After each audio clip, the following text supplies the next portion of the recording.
Praise the Lord. Like Jesus, இயேசுவை போல. we are in the third part of this theme for the year. இந்த வருஷத்தினுடைய அந்த கருப்பொருளின் மூன்றாவது பகுதியில் நாம் இருக்கிறோம். When you were a small baby, you looked up to your parent and they were your everything. நீங்கள் சிறு பிள்ளையாக இருக்கும் பொழுது நீங்கள் உங்களுடைய பெற்றோரை மிகவும் உயர்வாக பார்த்தீர்கள். அவங்க தான் உங்களுக்கு எல்லாத்துக்கும் எல்லாமா இருந்திருப்பாங்க. They were the source of your sustenance and they were of unconditional love even when you stink. உங்களுடைய எல்லா நிலையிலும், அது துர்நாற்றம் வீசக்கூடிய அப்படிப்பட்ட சூழ்நிலையில இருந்தாலும் கூட அவர்கள் உங்களுடைய எல்லாவற்றுக்கும் எல்லாவுமாக இருந்து உங்களுடைய தேவைகளை எல்லாம் சந்திக்கிறவர்களாக இருந்தார்கள்.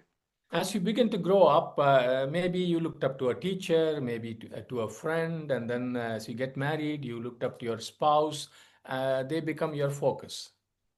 ஆனால் அதை தொடர்ந்து நீங்கள் வளர ஆரம்பிக்கும் பொழுது நீங்கள் உங்களுடைய ஆசிரியர்களை பார்க்கிறீர்கள். அவர்கள் உங்களுக்கு ரொம்ப மேலானவர்களாக தெரிந்திருக்கலாம். உங்களுடைய நண்பர்கள் உங்களுக்கு கிடைத்திருப்பார்கள்.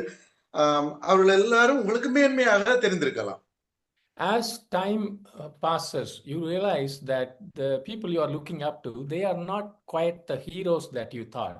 They get weaker, they get dependent, they get tired, and they cannot be there for you whenever you are in trouble. ஆனால் காலம் செல்ல செல்ல நீங்கள் அவளை பார்க்கும் பொழுது உங்களுடைய சூழ்நிலையில் நீங்கள் எதிர்பார்த்த அளவுக்கு உங்களுடைய பார்வைக்கு அவர்கள் ஹீரோக்களாக தெரியாமல் இருந்திருக்கலாம். ஏனென்றால் அவர்கள் பலவீனமாகிறார்கள், அவர்கள் மற்றவர்களை சார்ந்து இருக்கக்கூடிய ஒரு சில சூழ்நிலையில் இருக்கிறார்கள், அவர்கள் சோர்ந்து போகிற ஒரு அனுபவத்தில் இருந்திருக்கலாம். When we focus on any human being, that could only lead to disillusionment sooner or later. எந்த ஒரு மனிதன் மீதும் நம்முடைய கவனத்தை நாம் செலுத்தும் போது விரைவில் அல்லது கொஞ்ச நாள் தாண்டி நாம் ஏமாற்றத்துக்குள்ளாக மாறிவிடுவோம்.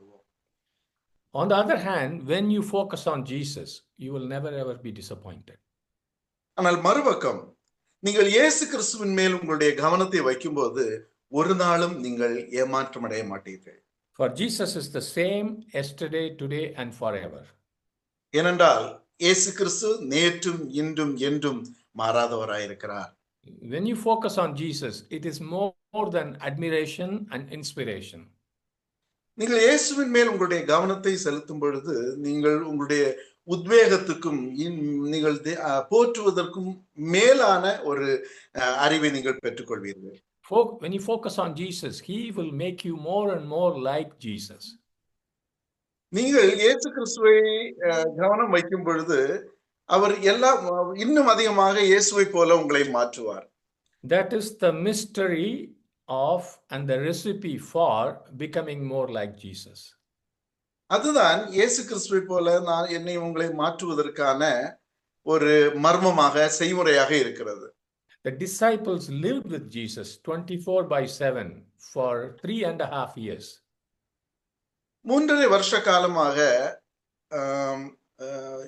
வாரத்தின் 7 நாட்களும் சீஷர்கள் இயேசு கிறிஸ்துவோடு கூட தங்கி இருந்தார்கள். They watched him pray, they heard him teach, they saw him heal and cast out demons, they spent time alone with him, they listened to his counsel and deeper revelations of his Father and his kingdom. இந்த சீஷர்கள் இயேசு கிறிஸ்து போதிப்பதை கேட்டார்கள், இயேசு கிறிஸ்து குணமாக்குவதையும் பிசாசுகளை துரத்துவதையும் பார்த்தார்கள். இயேசு கிறிஸ்துவோடு கூட தேவனோடு கூட தனியாக நேரத்தை செலவிட்டு அவருடைய ஆலோசனையும் பிதாவினுடைய அந்த ராஜ்யத்தை பற்றி ஆழமான வெளிப்பாடுகளையும் கேட்டும் அந்த சீஷர்கள் இருந்தார்கள். That is how a true disciple lives. இப்படித்தான் ஒரு உண்மையான சீஷன் இருக்க வேண்டும், வாழ வேண்டும். We have been called into this lifestyle of intimacy with Jesus 24/7. வாரத்தின் 7 நாட்களும் 24 மணி நேரமும் எப்பொழுதும் இயேசு கிறிஸ்துவோடு கூட மிகவும் நெருக்கமாக இருக்க நீங்களும் நானும் அழைக்கப்பட்டிருக்கிறோம். You never leave the side of Jesus because he never leaves your side. இயேசு கிறிஸ்துவை நீங்கள் ஒருபோதும் விட்டுவிட மாட்டீர்கள். ஏனென்றால் இயேசு கிறிஸ்து எப்பொழுதும் உங்கள் சார்பில் இருக்கிறார்.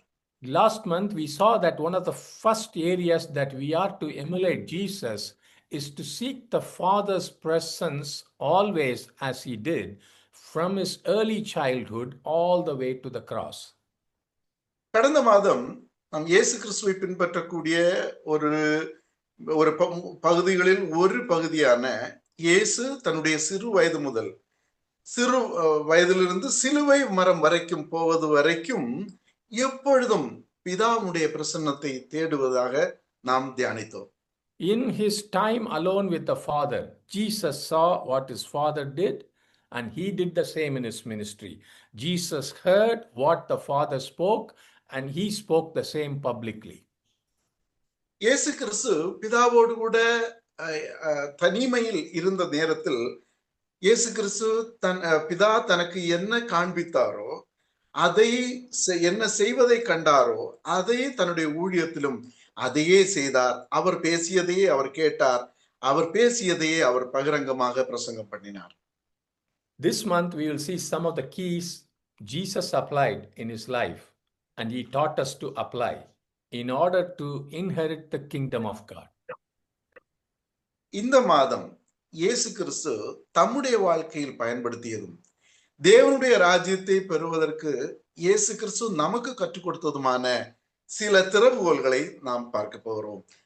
Before I inherit the kingdom, there are keys to the kingdom. There are some keys for the kingdom to come into me. These keys are given by Jesus himself as he commenced his ministry. நான் தேவனுடைய ராஜ்யத்தை பெறுவதற்கு முன்பதாக அந்த தேவனுடைய ராஜ்யம் எனக்குள் வருவதற்கான திறவுகோல்களை தந்திருக்கிறார். இந்த திறவுகோல்கள் இயேசு கிறிஸ்து தம்முடைய ஊழியத்தை தொடங்கிய போது அவரால் கொடுக்கப்பட்ட அந்த திறவுகோல். Please listen to this first key. Because I know we are all in different places. You may be lying down and listening to me, or you may be eating and listening. Whatever you're doing, just stop and listen to this key, because this is one of the most essential things we have to do for the kingdom to come inside and live inside of us. நாம் ஆன்லைன்ல நாம் இணைந்திருக்கிறோம். நீங்கள் ஆங்காங்கே பல இடங்களில் நீங்கள் உட்கார்ந்து பல அலுவல்களில் ஈடுபட்டு ஒருவேளை நீங்கள் இந்த வார்த்தைகளை கேட்டுக்கொண்டிருப்பீர்கள். ஆனால் தயவு செய்து கொஞ்ச நேரத்துக்கு அவைகளை எல்லாம் விட்டு நான் சொல்ல போகிற மிகவும் பிரதானமான மிகவும் முக்கியமான இந்த காரியங்களை, இந்த திறவுகோல்களை கவனித்து கேட்கும்படி உங்களோடு கேட்டுக்கொள்கிறேன். We often read this first message of Jesus Christ somewhat casually. It's in Matthew 4:17. From that time, Jesus began to preach, saying, "Repent, for the kingdom of heaven is at hand." இயேசு கிறிஸ்துவினுடைய இந்த முதல் செய்தியை நாம் அடிக்கடி ஏதோ ஒரு சாதாரணமான ஒரு காரியமாக பொதுவாக நாம் வாசிக்கிறது வழக்கம். மத்தேயு 4வது அதிகாரம் 17வது வசனம் சொல்கிறது, அது முதல் இயேசு மனம் திரும்புங்கள், பரலோக ராஜ்யம் சமீபித்திருக்கிறது என்று பிரசங்கிக்க தொடங்கினார். If Jesus had been preaching this as his first message and the only message in the early days of his ministry, that reveals a core foundation of his teachings. இயேசு கிறிஸ்து தன்னுடைய ஊழிய காலத்தின் அந்த ஆரம்ப நாட்களில் இந்த செய்தியை தன்னுடைய ஒரே செய்தியாகவும் ஒரே முக்கியமான செய்தியாகவும் அவர் பிரசங்கித்திருப்பாரானால் அது அவருடைய போதனைகளுடைய மிகவும் அஸ்திபாரமாக அது வெளிப்படுத்தப்பட்டிருக்கிறது. Obedience to that teaching becomes the cornerstone of our faith in Jesus Christ. இயேசு கிறிஸ்துவினுடைய இந்த போதனைக்கு நாம் கீழ்ப்படிவது அவர் மேலான வைத்திருக்கக்கூடிய அந்த விசுவாசத்தின் அஸ்திபாரமாக மூலைக்கல்லாக இருக்கிறது. What is repentance? மனம் திரும்புதல் என்றால் என்ன? Repentance is not an emotion, but it is a decision of the will followed by appropriate action. மனம் திரும்புதல் என்பது ஏதோ ஒரு உணர்ச்சி மாத்திரமல்ல, ஆனால் அது நம்முடைய விருப்பத்தின் தீர்மானத்தை தொடர்ந்த அதற்கு பொருத்தமான ஒரு செயல்பாடு. Repentance is a decision of the will. மனம் திரும்புதல் என்பது நம்முடைய சித்தத்தின் தீர்மானம். It begins in the will, not in the emotions. அந்த மனம் திரும்புதல் நம்முடைய விருப்பத்தில் தொடங்குகிறது, உணர்ச்சிகளில் அல்ல. The Greek word used in the New Testament for repentance means literally to change your mind. மனம் திரும்புதலுக்கு பயன்படுத்தக்கூடிய அந்த புதிய ஏற்பாட்டு கிரேக்க வார்த்தையினுடைய அர்த்தம் என்னவென்றால், உங்கள் மனதை மாற்றுவது. You have been living one way, now you change your mind and you determine you are going to live another way. நீங்கள் ஏதோ உங்களுடைய ஒரு வழியில் வாழ்ந்து கொண்டிருந்தீர்கள், இப்பொழுது உங்களுடைய மனதை மாற்றிக் கொள்கிறீர்கள், நீங்கள் வேறு வழியில் வாழ தீர்மானம் எடுக்கிறீர்கள். It is a change of your whole intention, your purpose of life. இது உங்களுடைய வாழ்க்கையின் முழு நோக்கத்தின் மாற்றம். The Hebrew word in the Old Testament for repentance means to turn or to turn back. மனம் திரும்புதல் என்கிறது பழைய ஏற்பாட்டில் நீங்கள் முழுவதுமாக திரும்புதல். Greek focuses on the inner experience, Hebrew focuses on the outer action. கிரேக்கம் உள்ளான அந்த அனுபவத்தையும், ஆனால் எபிரேயம் வெளிப்படையான அந்த அனுபவத்தையும் குறிக்கிறது. So repentance is a decision of the will. You change your mind, you turn around and you start to live a different way. அதனால் மனம் திரும்புதல் என்பது உங்களுடைய மனதை மாற்றி தீர்மானம் பண்ணி அதனுடைய செயலாக நீங்கள் திரும்பி உங்களுடைய மறுபுறத்தை நோக்கி நீங்கள் திரும்பி பிரயாணம் பண்ணுகிறீர்கள். And the same Matthew 4:17, I will read from Amplified Bible. From that time, Jesus began to preach and say, repent, within bracket, change your inner self, your old way of thinking, regret past sins, live your life in a way that proves repentance, seek God's purpose for your life, for the kingdom of heaven is at hand. நாம் வாசித்த இதே மத்தேயு 4வது அதிகாரம் 17வது வசனத்தை நம் விரிவாக்க வேதத்தில் இப்படியே வாசிக்கிறோம். அந்த நேரத்திலிருந்து இயேசு மனம் திரும்புங்கள், அதாவது உங்கள் உள் சுயத்தை மாற்றுங்கள், உங்கள் பழைய சிந்தனை முறையை மாற்றுங்கள், கடந்த கால பாவங்களுக்கு வருந்துங்கள், மனம் திரும்புதலை நிரூபிக்கும் வகையில் உங்கள் வாழ்க்கையை வாழுங்கள், உங்கள் வாழ்க்கைக்கான தேவனுடைய நோக்கத்தை தேடுங்கள், ஏனென்றால் பரலோக ராஜ்யம் சமீபித்து விட்டது என்று பிரசங்கிக்க தொடங்கினார். Amen. No one in scripture placed a greater emphasis on the need for repentance than Jesus himself. வேதாகமத்தில் மனம் திரும்புதலுடைய அவசியத்தை இயேசு கிறிஸ்துவை விட வேறு யாரும் அதிகமாக வலியுறுத்தி இருக்க முடியாது. You see, brothers and sisters, there are many specific sins that some of us may not have committed, but there is one thing we have all done. We have all turned to our own way, and that is why we all need to repent. There is no exception. அன்பான சகோதரனே சகோதரியே, நாம் ஒருவேளை பலவிதமான பெரிய பெரிய பாவங்கள் செய்திருக்க மாட்டோம், ஆனால் ஒரு முக்கியமான பொதுவான ஒரு குறிப்பிட்ட பாவத்தை நாம் எல்லாரும் செய்திருக்கிறோம். நாம் தவறான வழியில் நாம் போயிருக்கிறோம். அதனால் மனம் திரும்புதல் மிகவும் மிகவும் அத்தியாவசியமானது. நாம் நம்முடைய சொந்த வழியிலே திரும்பி இருக்கிறோம். நம்ம எல்லாரும் அதிலிருந்து நாம் திரும்ப வேண்டும். Isaiah 53:6 says, all we like sheep have gone astray. We have turned everyone to his own way. And the Lord has laid on him the iniquity of us all. ஏசாயா 53வது அதிகாரம் 6வது வசனம், நாம் எல்லாரும் ஆடுகளைப் போல வழி தப்பி திரிந்து அவனவன் தன் வழியிலே போனோம், கர்த்தரோ நம் எல்லாருடைய அக்கிரமத்தையும் அவர் மேல் விழப்பண்ணினார். Amen. The iniquity, that verse says, the iniquity that was laid on Jesus on the cross was each one of us going in our own way. இயேசு கிறிஸ்துவின் மேல் சிலுவையில் சுமத்தப்பட்ட அந்த அக்கிரமம் என்னவென்றால், நாம் எல்லாரும் நம்முடைய பாதையில் நாம் வழி தப்பி திரிந்தோம். If you go further in Isaiah 55 verses 6 and 8, you see God says, seek the Lord while he may be found, call upon him while he is near, let the wicked forsake his way, and the unrighteous man his thoughts, let him return to the Lord, that he may have compassion on him, and to our God, for he will abundantly pardon. For my thoughts are not your thoughts, neither are your ways my ways, declares the Lord. இன்னும் அந்த ஏசாயா புத்தகத்தில் இன்னும் நம் உள்ளே போய் இன்னும் அதிகமாய் பார்த்தால் ஏசாயா 55வது அதிகாரம் 6வது வசனத்திலிருந்து 8வது வசனம் வரைக்கும் தீர்க்கதரிசி இப்படியே சொல்கிறார், கர்த்தரை கண்டடையத்தக்க சமயத்தில் அவரை தேடுங்கள், அவர் சமீபமாயிருக்கையில் அவரை நோக்கி கூப்பிடுங்கள். துன்மார்க்கன் தன் வழியையும் அக்கிரமக்காரன் தன் நினைவுகளையும் விட்டு கர்த்தரிடத்தில் திரும்ப கடவன், அவர் அவன் மேல் மனதுருகுவார். நம்முடைய தேவனிடத்திற்கே திரும்ப கடவன், அவர் மன்னிக்கிறதற்கு தயை பெருத்திருக்கிறார். என் நினைவுகள் உங்கள் நினைவுகள் அல்ல, உங்கள் வழிகள் என் வழிகளும் அல்ல என்று கர்த்தர் சொல்லுகிறார். ஆமென். Amen. That's a clear statement. Our ways are not God's ways.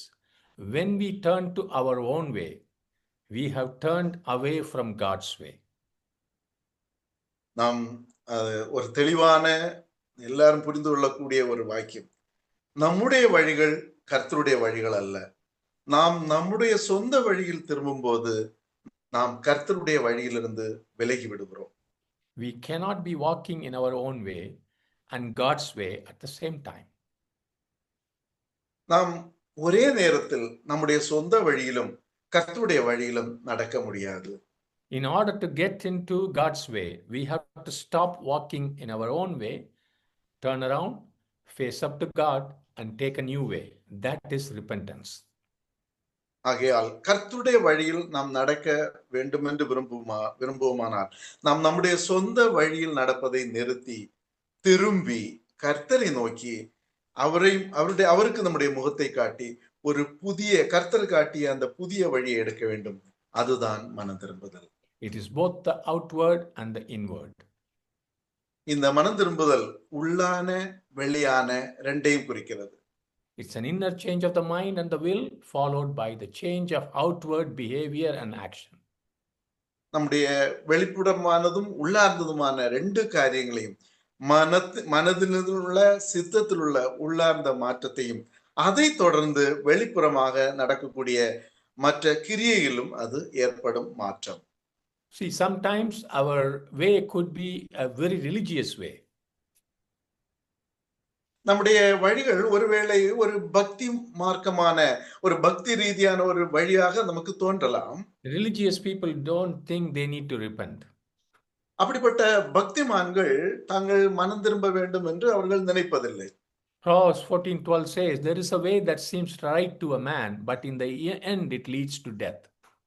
நீதிமொழிகள் 14வது அதிகாரம் 12வது வசனம் சொல்கிறது, மனுஷனுக்கு செம்மையாய் தோன்றுகிற வழி உண்டு, அதன் முடிவோ மரண வழிகள். Amen. பக்தியோ யுக்தியோ புத்தியோ நம்ம சொந்த புத்தி மாம்ச புத்தி.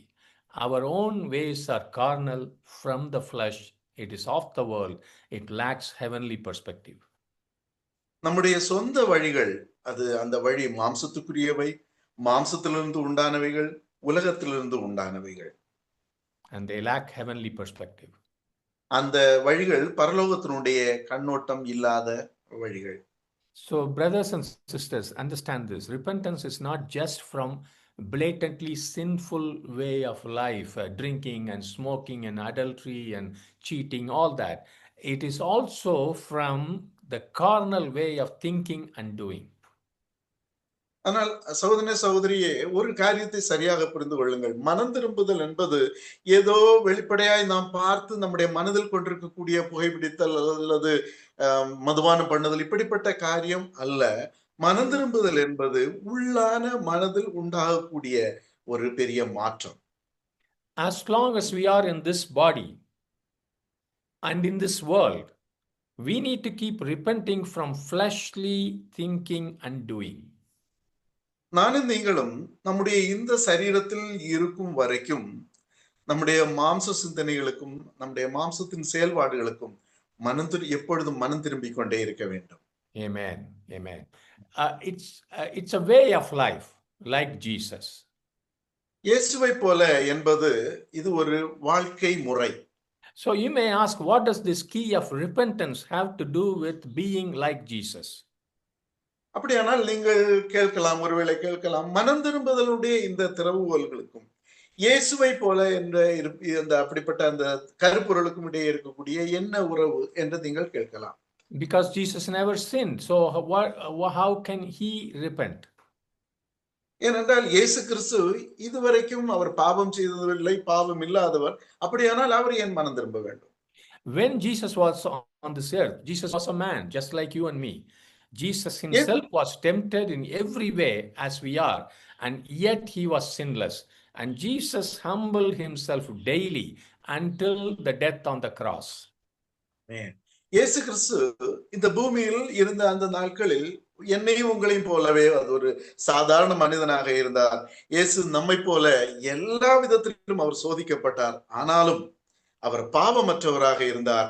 இயேசு சிலுவையில் மரிக்கும் வரைக்கும் எப்பொழுதும் ஒவ்வொரு நாளும் தம்மை தாழ்த்தி கொண்டே இருந்தார். Philippians 2:8 says, and after he had appeared in human form, he abased and humbled himself still further and carried his obedience to the extreme of death, even the death of the cross. பிலிப்பியர் 2வது அதிகாரம் 8வது வசனத்தில் நாம் இப்படியாய் வாசிக்கிறோம், இயேசு கிறிஸ்து மனுஷர் ரூபமாய் தோன்றிய பிறகு தம்மை வெறுமையாக்கி, மேலும் மேலும் தன்னை வெறுமையாக்கி, தாழ்த்தி மரணத்தின் எல்லை வரைக்கும், அதாவது சிலுவையின் மரணம் வரை தம்முடைய கீழ்ப்படுதலை கொண்டு வந்தார். If we read this verse casually, we may think that his humbling was just about the death on the cross. That was the climax. But Jesus had been doing this ever since he found himself in the human form. That humbling is changing the thinking of my will be done to thy will be done. இந்த வசனத்தை நாம் மேற்போக்காக சாதாரணமாக நாம் வாசித்தால் நாம் நினைப்போம், இது இந்த தாழ்மை, இயேசு கிறிஸ்துவனுடைய தாழ்மை அவருடைய மரணத்தை பற்றது என்று நாம் நினைக்கலாம். ஆனால் அவருடைய தாழ்மை அவர் காட்டியது அது அவருடைய தாழ்மையின் உச்சகட்டம். ஆனால் மனுஷ ரூபமாய் இயேசு கிறிஸ்து தோன்றியதிலிருந்தே இந்த காரியத்தை அவர் செய்து வந்தார். அந்த தாழ்மை மனப்பான்மை என்பது என்னுடைய சித்தம் நிறைவேறட்டும் என்ற எண்ணத்திலிருந்து உம்முடைய சித்தம் நிறைவேறட்டும் என்று தன்னை அர்ப்பணிப்பது, தன்னை மாற்றுவது, விட்டுக் கொடுப்பது. That repentance, that changing the way of thinking of I want my way done to Lord Father, may your will be done, that thinking change, that repentance, that turning, he had to do until the last moment in his life. இயேசு கிறிஸ்து நான் என்ன செய்ய விரும்புகிறேனோ அல்லது என்ன பேச விரும்புகிறேனோ அதை நான் செய்வதில்லை. மாறாக பிதா என்ன செய்ய விரும்புகிறாரோ, பிதா செய்ய காண்கிறது எதுவோ, பிதா பேச கேட்கிறது எதுவோ அதை மாத்திரமே செய்வேன் என்கிற அந்த தீர்மானம் மனம் திரும்புதலுடைய அது ஒரு பகுதி. This is all part of repentance. For us, repentance means regretting the commission of some awful sin and saying sorry and telling the Lord, I won't do it anymore. Jesus did not repent from sins because he was sinless. He was sinless because he kept repenting, turning towards his Father every day, giving up his free will to do what he wanted to do as a man. That is why he was sinless. இயேசு கிறிஸ்து செய்தது இந்த காரியம் உண்மையான ஒரு காரியம். நம்மை பொறுத்தவரை மனம் திரும்புதல் என்பது நாம் நினைக்கிறோம், நாம் செய்த பாவத்துக்காக மனம் வருந்துவது, மன்னிப்பு கேட்பது, அப்பாவிடம் இனி நான் செய்ய மாட்டேன் என்று நாம் சொல்வது. இயேசு பாவமற்றவராக இருந்ததால் பாவங்களிலிருந்து மனம் திரும்பவில்லை. அவர் மனம் திரும்பியதால் அவர் பாவமற்றவராக இருந்தார். ஒவ்வொரு நாளும் தன்னுடைய பிதாவினிடம் திரும்பி ஒரு மனிதனாக அவர் தான் செய்ய விரும்பிய தன்னுடைய சுதந்திரத்தின் அந்த விருப்பத்தை ஆண்டவரிடத்தில் அவர் அர்ப்பணித்தார். Amen. If this secret, if this key that you and I can learn, we can be victorious over sin just like Jesus was. Our repentance should precede our committing of any sin or wrong action because we keep adjusting our thought to God's way of life. If we understand this secret, this key, this will help us overcome sin. இந்த திறவுகோலை நாம் சரியாக புரிந்து கொண்டால் நம்முடைய வாழ்க்கையில் பாவத்தை நாம் மேற்கொள்வதற்கான ஒரு சிறந்த திறவுகோல். This type of repentance will help us overcome sin. இப்படிப்பட்ட அந்த உண்மையான மனம் திரும்புதல் நாம் பாவத்தை மேற்கொள்வதற்கு நமக்கு உதவியாக இருக்கும். And we get a rare glance into the prayer life of Jesus on the last night of his life on earth in the Garden of Gethsemane. இந்த பூமியில் கெத்செமனே தோட்டத்தில் இயேசு கிறிஸ்து கழித்த அந்த கடைசி இரவு அவருடைய அந்த ஜெப வாழ்க்கை பற்றிய ஒரு அபூர்வ பார்வையை நாம் இதை பார்க்கிறோம். You can clearly see that his human will was for the terrible cup to pass away. நீங்கள் அதை அந்த அனுபவத்தில் பார்க்கலாம். அவருடைய அந்த கொடூரமான பாத்திரம் தன்னை விட்டு ஒழிந்து போக வேண்டும் என்பது இயேசு கிறிஸ்துவினுடைய விருப்பமாயிருந்தது. Yet Jesus sought to change that carnal thinking in his prayer. Not my will, but yours be done.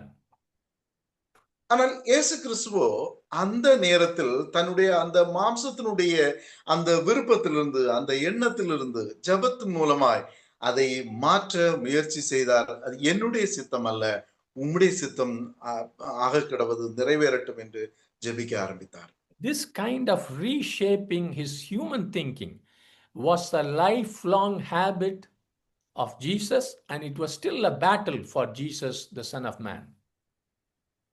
இயேசு கிறிஸ்துவுடைய இந்த மாம்ச சிந்தனை, இப்படிப்பட்ட அந்த எண்ணங்கள் அவரை வடிவமைப்பதற்கு வாழ்நாள் முழுவதும் அவருக்கு அது ஒரு பழக்கமாக இருந்தது. ஆனால் இயேசுவுக்கு உண்மையிலே இது ஒரு போராட்டமாகவும் இருந்தது. I want to be like Jesus. நான் இயேசுவை போல இருக்க விரும்புகிறேன். I want to continue to change my thinking and my doing. என்னுடைய சிந்தனையையும் என்னுடைய செயல்பாடுகளையும் நான் தொடர்ந்து மாற்ற விரும்புகிறேன். In alignment with the kingdom thinking and the kingdom assignments. ராஜ்யத்தினுடைய சிந்தனை, ராஜ்யத்தினுடைய பணிக்கு ஏற்ற அந்த சிந்தனையோடு கூட நான் இருக்க விரும்புகிறேன். So what does my repentance look like? Am I like Jesus? அப்படியானால் என்னுடைய மனம் திரும்புதல் எப்படி இருக்கிறது? நான் இயேசுவை போல என்னுடைய மனம் திரும்புதல் இருக்கிறதா? So third point, we are going to see like Jesus means changing thinking and attitudes and the kingdom of God entering you.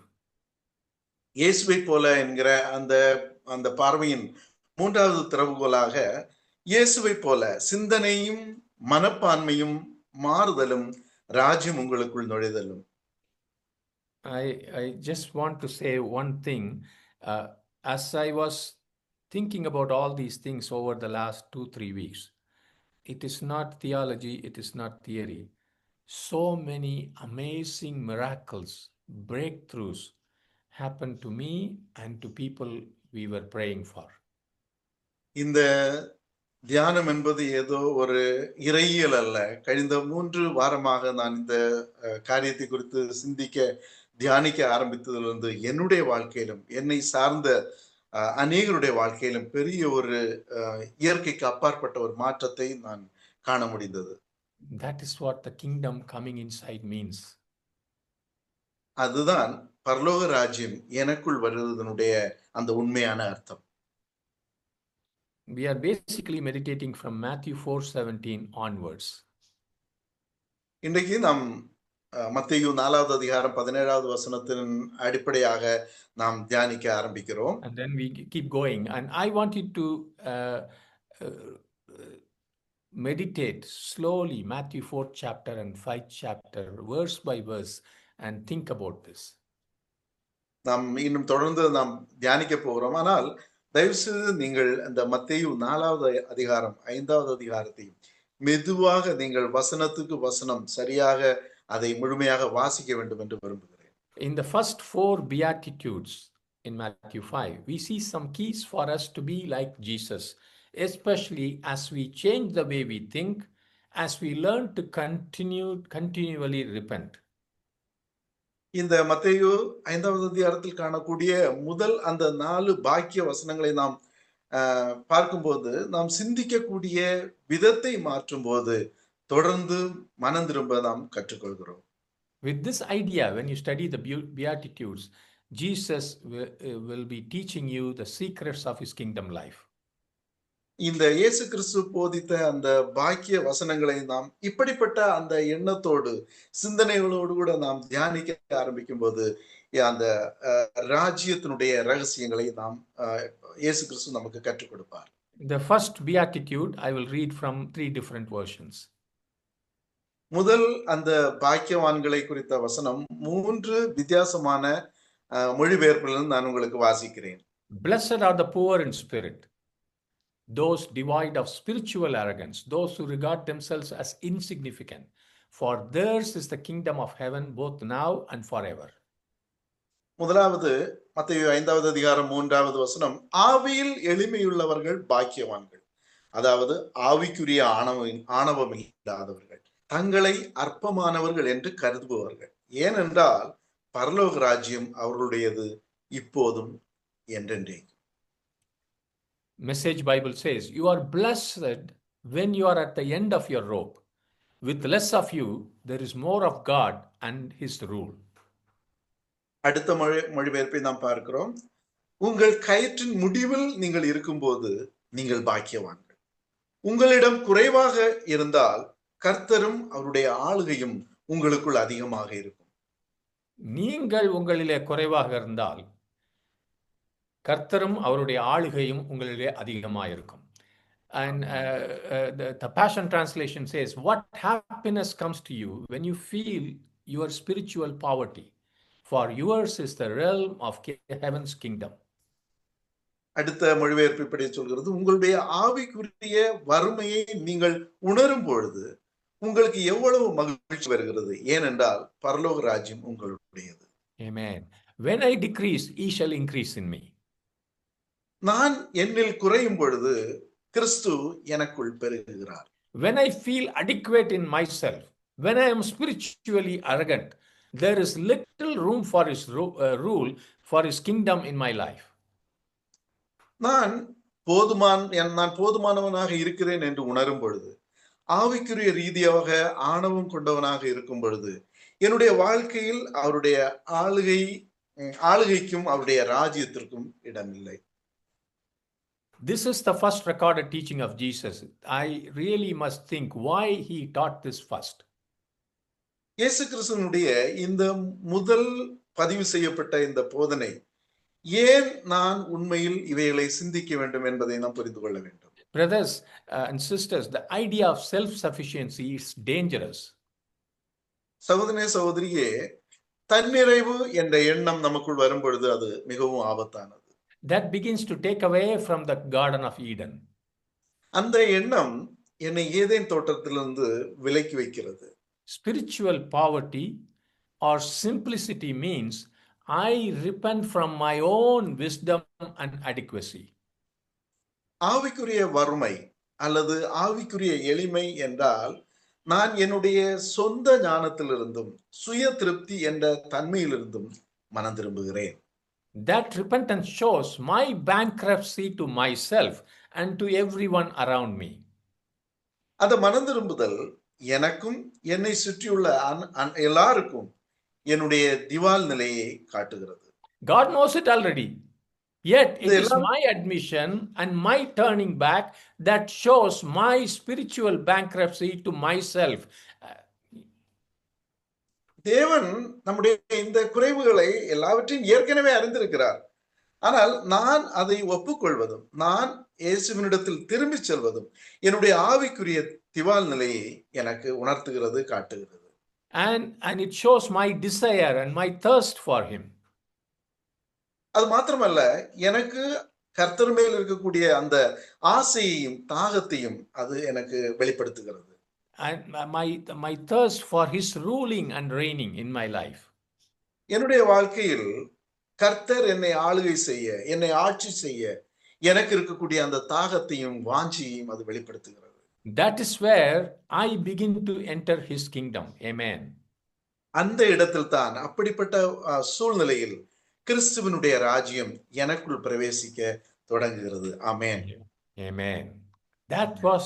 That marked the earthly life of Jesus. In John 5:30 we read, Jesus says, I am able to do nothing from myself independently of my own accord, but only as I am taught by God and as I get his orders, because I do not seek or consult my own will, but only the will and pleasure of the Father who sent me.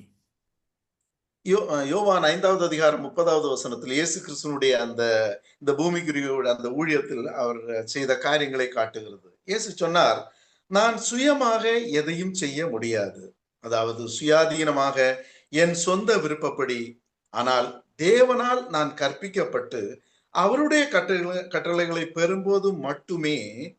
ஏனென்றால் நான் என் சொந்த விருப்பத்தை தேடவோ அல்லது என் சொந்த விருப்பத்தை ஆலோசிக்கவோ இல்லை, மாறாக என்னை அனுப்பிய பிதாவின் சித்தத்தையும் பிரியத்தையும் மட்டுமே தேடுகிறேன்.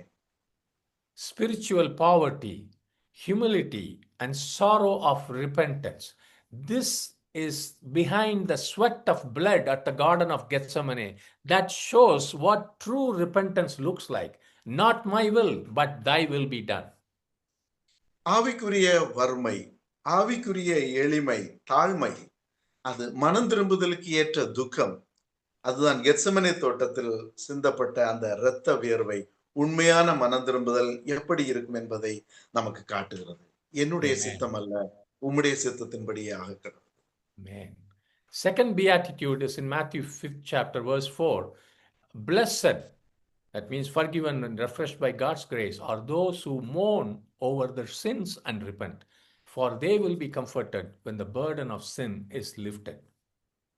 மத்தேயு 5வது அதிகாரம் 4வது வசனத்தில், தங்கள் பாவங்களுக்காகவும் மனம் திரும்புதலுக்காகவும் துயரப்படுகிறவர்கள், அதாவது மன்னிக்கப்பட்டவர்கள், கர்த்தருடைய கிருபையால் புத்துணர்ச்சியை பெற்றவர்கள் பாக்கியவான்கள்.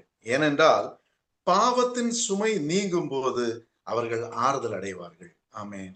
Amen. See, there are many reasons for a man to mourn, but here, in the context of the previous and the next verses, this mourning comes in the context of repentance.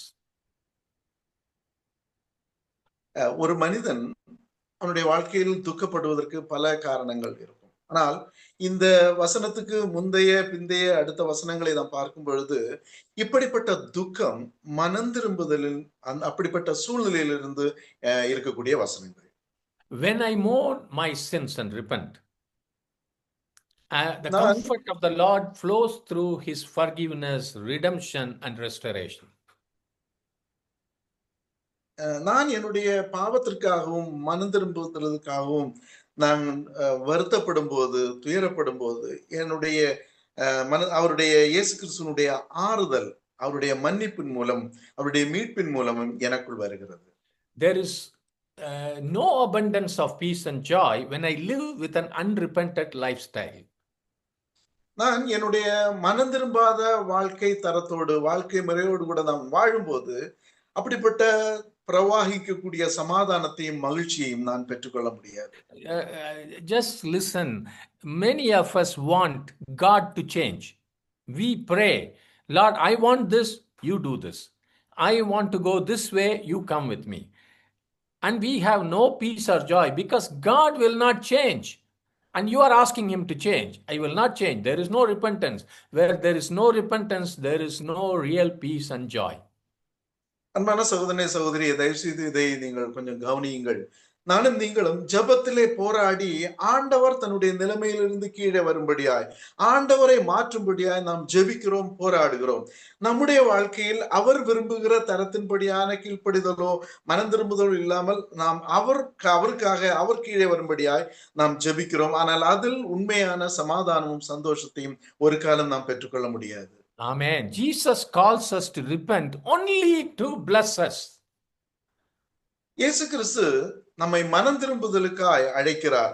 அதனுடைய நோக்கம் நம்மை ஆசீர்வதிக்கிறதற்கு மட்டுமே. To be refreshed by God's grace. நாம் தேவனுடைய கிருபையினால் புத்துணர்ச்சியை பெற்றுக்கொள்ளும்படியாய் இயேசு அழைக்கிறார். This blessing of the Beatitudes is of a different order and magnitude.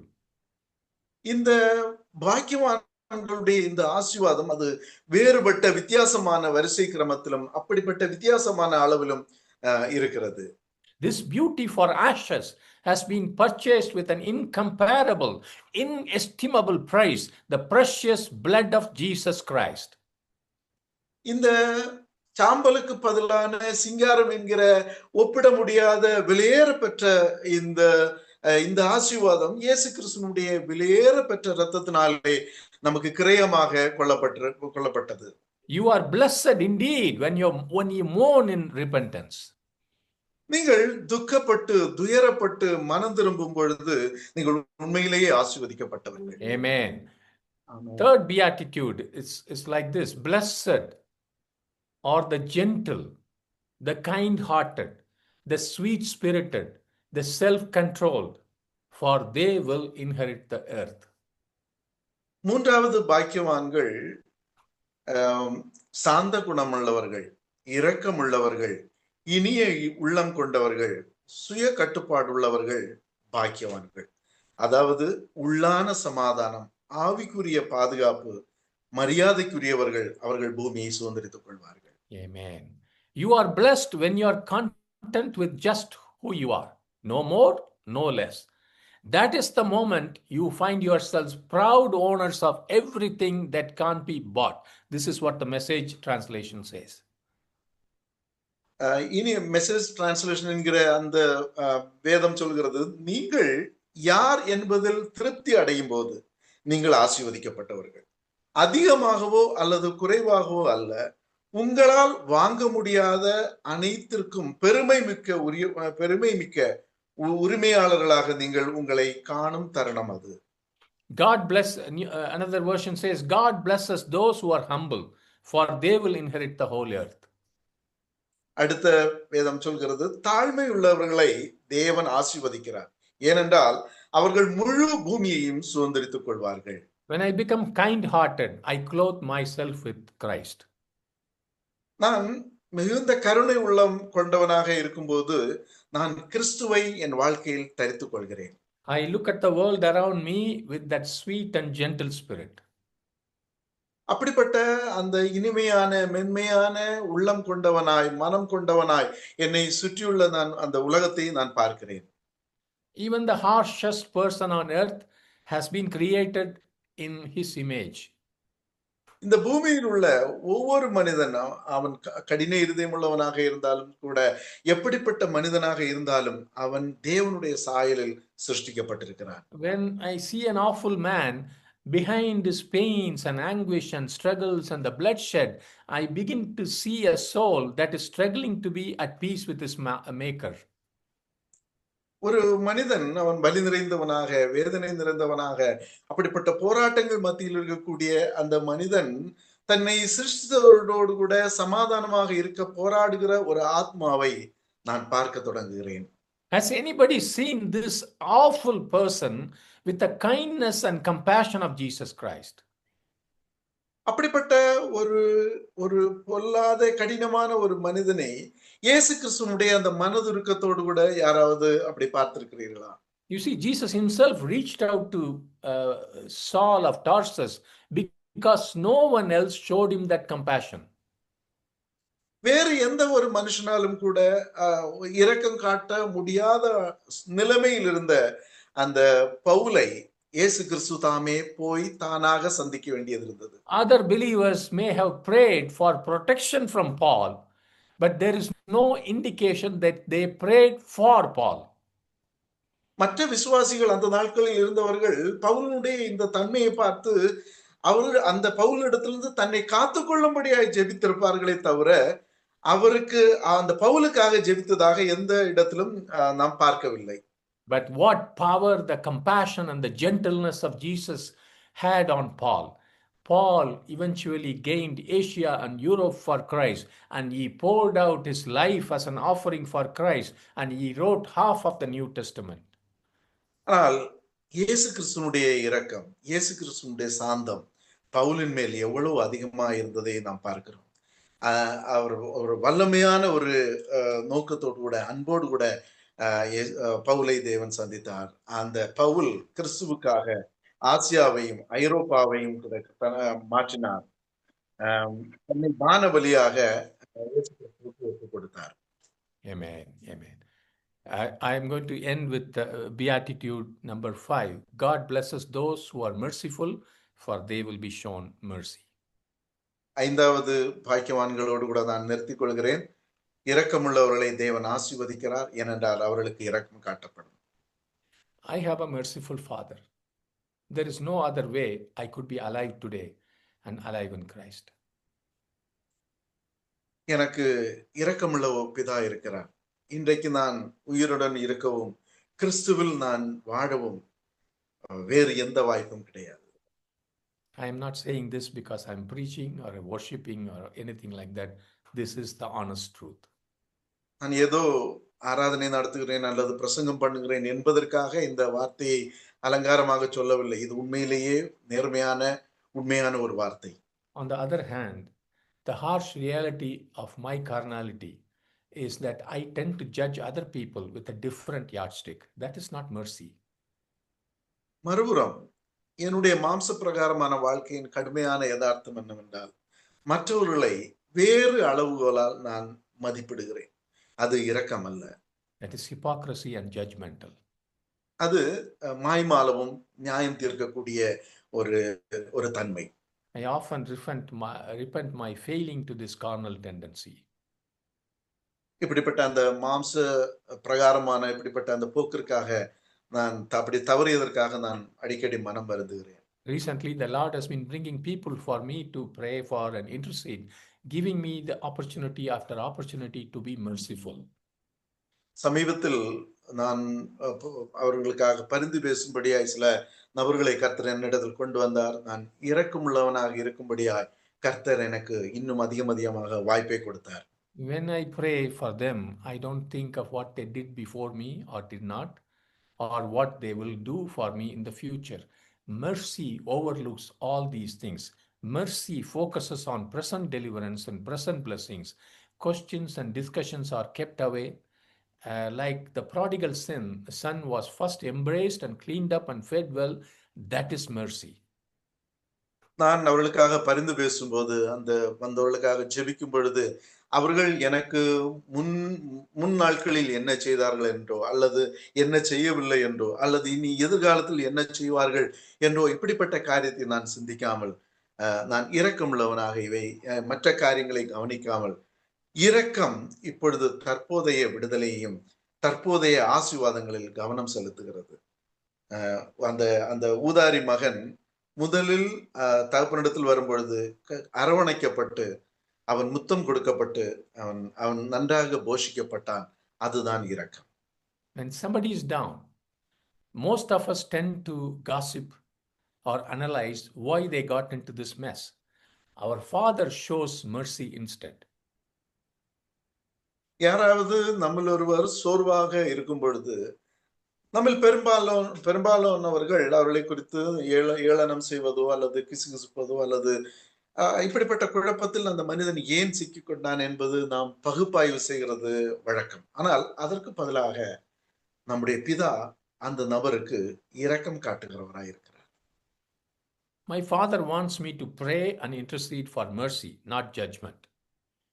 என்னுடைய பிதா அப்படிப்பட்ட சூழ்நிலையில் இருக்கிறவர்களுக்காக ஜெபிக்கவும் பரிந்து பேசவும் என்னை அழைக்கிறாரே தவிர அவரை நியாயம் தீர்க்க எனக்கு சொல்லவில்லை. Such is the person Jesus is constantly looking for. அப்படிப்பட்ட இரக்கமுள்ள அப்படிப்பட்ட தன்மை உள்ள நபர்களை இயேசு கிறிஸ்து தொடர்ந்து தேடிக்கொண்டே இருக்கிறார். Showing mercy is a heavenly quality. இரக்கம் காண்பிப்பது அது ஒரு பரலோக தன்மை, பரலோக தரம். Then and only then I can truly pray in the Holy Spirit. அப்படிப்பட்ட எண்ணம், அப்படிப்பட்ட சிந்தை, அப்படிப்பட்ட தன்மையோடு நான் இருக்கும் பொழுது மாத்திரம் மட்டுமே நான் அந்த நபருக்காகவும் மற்ற நேரங்களிலும் ஆவியிலே நான் ஜெபிக்க முடியும். When I see that person is still alive, I see that the merciful Father still has the door open for him. His Spirit in me, Holy Spirit in me, calls me to show mercy and pray, think, and do all I can in mercy for this person. அப்படிப்பட்ட அந்த நபர் இன்னும் உயிரோடு கூட இருப்பதை நான் காணும் பொழுது நான் என்ன நினைக்கிறேன், இரக்கமுள்ள பிதா இன்னும் அந்த சகோதரனுக்கு அவர் வாசலை திறந்து வைத்திருக்கிறார். அப்படி என்னுள் இருக்கக்கூடிய அந்த ஆவியானவர் அவர்களுக்கு இரக்கம் காட்டவும், அவர்களுக்காக ஜெபிக்கவும், அவர்களுக்கு நன்மைகளை சிந்திக்கவும், என்னால் முடிந்த அனைத்தையும் செய்யும்படியாய் கர்த்தர் என்னை அழைக்கிறார். I may not get that mercy returned to me by that person, but I am engaged by the Spirit of the Lord. The Holy Spirit's comfort will flow in my life when I don't deserve. Amen. There is no question. He will show mercy to me. அந்த நபருக்கு நான் இரக்கம் காண்பிக்கும் பொழுது திருப்பி அந்த நபர் எனக்கு இரக்கம் காண்பிப்பார், இரக்கம் எனக்கு திரும்ப கிடைக்கும் என்கு இல்லாமல் அப்படிப்பட்ட எண்ணம், அப்படிப்பட்ட சூழ்நிலைகள் இல்லாமல் போகலாம். ஆனால் கர்த்தருடைய ஆவியானவரால் நான் இடைப்படுத்தப்படுகிறேன். நான் தகுதியற்றவனாக இருக்கும் பொழுது அவருடைய ஆறுதல், அவருடைய இரக்கம் என்னுடைய வாழ்க்கையில் பாய்வான் என்பதில் சந்தேகம் இல்லை. Amen. I leave you with these questions. இந்த ஒரு கேள்வியோடு கூட நான் உங்களிடத்தில் நான் இதை விட்டு விடுகிறேன். Did you continue to repent today? இன்றைக்கு நீங்கள் தொடர்ந்து மனம் திரும்பினீர்களா? Did you access more of his kingdom today? இன்றைக்கு தேவனுடைய ராஜ்யத்தை பற்றி அதிகமாக புரிந்து கொண்டீர்களா? These are not Sunday worship questions. These questions form the core of your life in Jesus Christ. இது ஏதோ ஞாயிற்றுக்கிழமை ஆராதனைக்கு அடுத்த கேள்விகள் அல்ல. இந்த கேள்விகள் இயேசு கிறிஸ்துவில் உங்களுடைய வாழ்க்கையின் மையமாக அமைகின்றது. Your daily life. இது உங்களுடைய அனுதின வாழ்க்கை. Jesus is so concerned that he repeats this message to you every day. இந்த செய்தியை நீங்கள் ஒவ்வொரு நாளும் உங்களுக்கு நினைவூட்ட வேண்டும் என்று இயேசு விரும்புகிறார். He teaches what he means by repentance and how the kingdom of God is accessed by those who repent. மனம் திரும்புதல் என்றால் என்ன என்பதனுடைய அதனுடைய அர்த்தம் என்ன என்பதை குறித்தும், மனம் திரும்புபவர்கள் தேவனுடைய ராஜ்யத்தை எப்படி அணுகலாம் என்பதை குறித்தும் இயேசு கிறிஸ்து நமக்கு கற்றுக் கொடுத்து கொண்டிருக்கிறார். Today some of our brothers and sisters are going to pray now. I would like all of you to come on video and join us in this prayer of repentance and receiving the kingdom of God in our life. நம்முடைய சகோதர சகோதரிகள் மனம் திரும்புதலுக்காக நமக்காக ஜெபிப்பார்கள். நீங்கள் எல்லாரும் கேமராவிலே on பண்ணி வந்து நம்முடைய வாழ்க்கையை கர்த்தருக்கு ஒப்பு கொடுப்போம். அப்படிப்பட்ட கீழ்ப்படிதல் உள்ள ஒரு வாழ்க்கை வாழும்படியாய் நம்மை அர்ப்பணிப்போம்.